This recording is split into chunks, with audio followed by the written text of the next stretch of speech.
All right, shalom, shalom. First and foremost, I want to give all praise to Yahweh, Ba'ashem Yahushai, Ba'ashem Kakwadash. Double honors to the apostle, elders, great millstone, and salute to you brothers out there preaching the word, serious and truth. All right, coming to you another video. Got this article here. It's Blacklisted News, alternative news media website. Senate passes massive $858 billion NDAA. It's published on December 16, 2022. The Senate on Thursday night passed the massive $858 billion National Defense Authorization Act in a vote of 83 to 11. The spending bill has already been approved by the House and now heads to President Biden's desk for his signature, which he is going to sign it. $858 billion bill is $45 billion more than Biden asked for, and represent an 8% increase from the 2022 NDAA. It marks the second year in a row that Congress added tens of billions of dollars to the president's original requests, as massive military spending is popular on both sides of the aisle. Which $858 billion, all they're just gonna do is go on the computer, add zeros, and you Babylonians, you so-called Americans, you gonna fit that bill. Okay, we're already in high inflation, gradually going into hyperinflation, and this the government, keeps on adding dollars to the I don't think they even got a budget. Just keep on adding money, man. Keep on spending it. And if you look in the book of Habakkuk, 2nd chapter, that's how this man is going to run this society off debt, his financial system off debt. Okay? That thick clay. Out of the $858 billion, $817 will go to Pentagon, and remaining funds will go toward military spending for other departments, including $30 billion for energy department's nuclear weapons program. That's right, nuclear weapons. So, World War III is coming. The NDAA will ramp up tensions with Russia and China, as it includes amendments that will help the U.S. send more arms to Ukraine and Taiwan. So soon, China about to go into Taiwan, man. You see what the result when Russia went to Ukraine in February, how your gas spiked, Now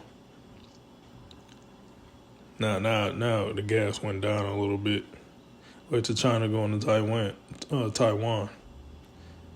It's gonna be the gas gonna be even more higher. And inflation's gonna ramp up more and more.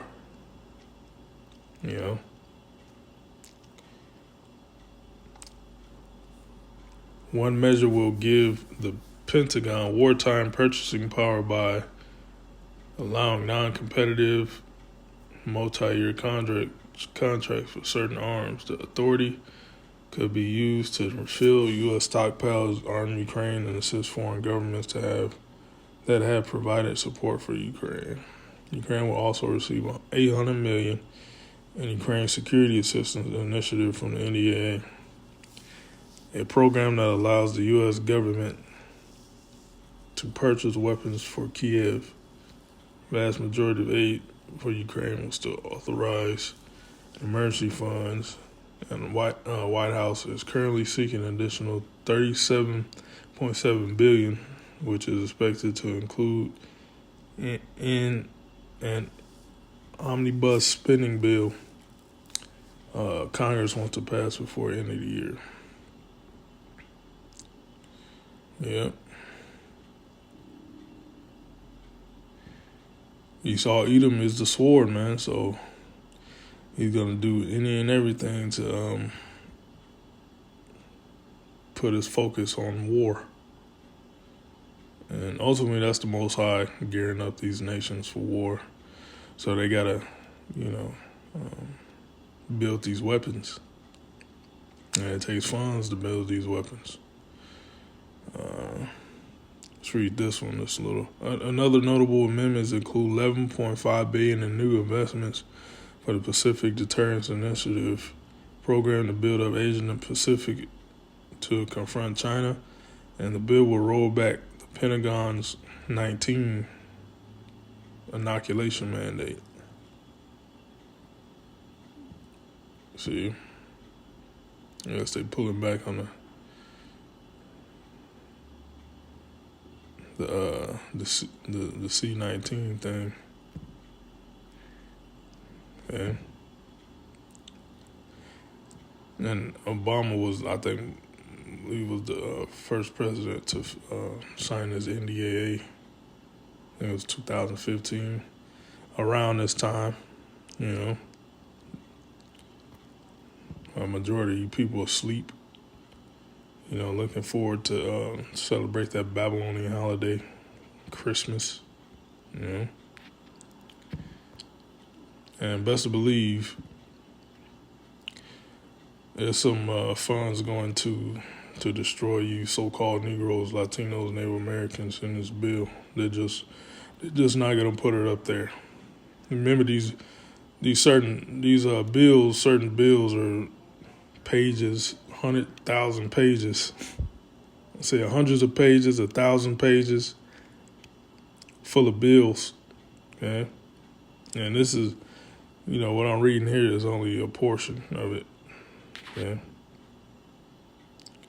So let's get into scriptures and bring this scripture here up. Daniel 8 and 25. Now this really goes into Antiochus Epiphanes during the Grecian Empire. Okay. The Greek Empire, you know, read up on the book of Maccabees. You can see how this Edomite Antiochus Epiphanes was straight up a tyrant on you Israelites. You know, passing all kind of decrees, you know, and just putting mad hell on our people, man. And you know, this is coming back again because America is the Greco-Roman, you know, empire, the modern day Greco-Roman empire. So Esau gonna do the same thing, you know. He's gonna come up with all this legislative paperwork to further put our people in bondage, man. Daniel 8:25, and through his policies also he shall cause craft to prosper in his hand. He shall magnify himself in his heart, and by peace shall destroy many. He shall also stand up against the prince of princes, and he shall be broken without hand.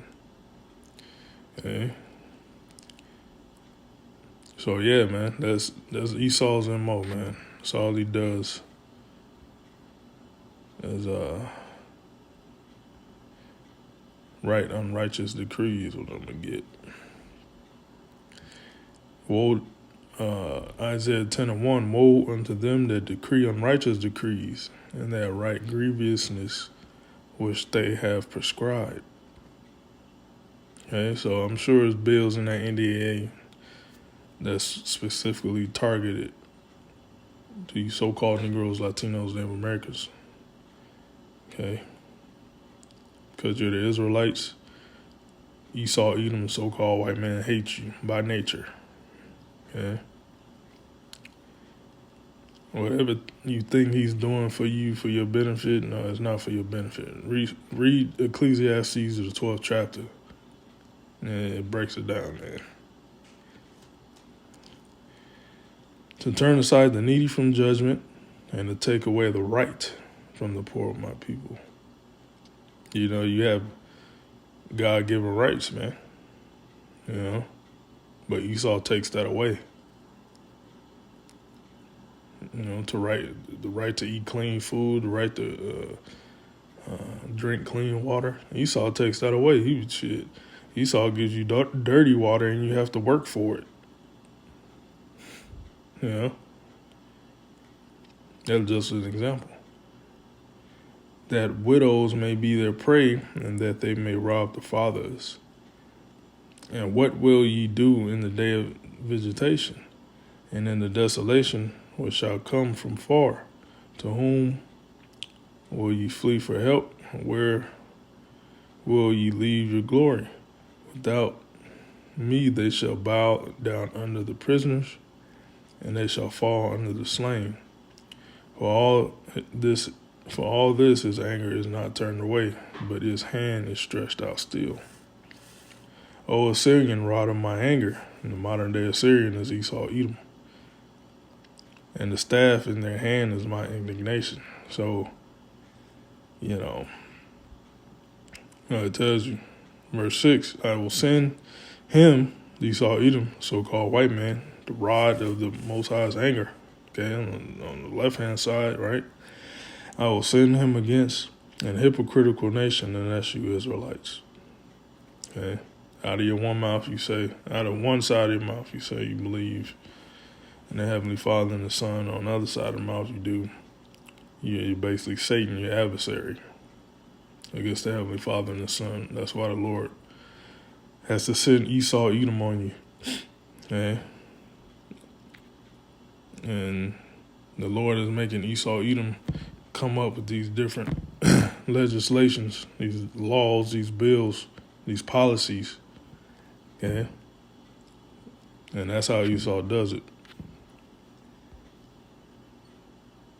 You got the legislative branch, right? He writes up bills and laws and stuff like that. You got the executive branch, which actually execute it. Okay? Let's see. Yeah, I will send him against an hypocritical nation, and against the people of my wrath will I give him a charge to take the spoil and to take the prey and to tread them down and mire the streets. Okay? So, yeah. So the Lord's going to use Esau Edom to punish you Israelites, you wicked Israelites. All right? So, yeah. Another big bill passed, man. You only seeing a portion of it, where this money is going to. But best believe it's a billion or two to, going towards the destruction of you Israelites. So that's pretty much all I got. Shalom.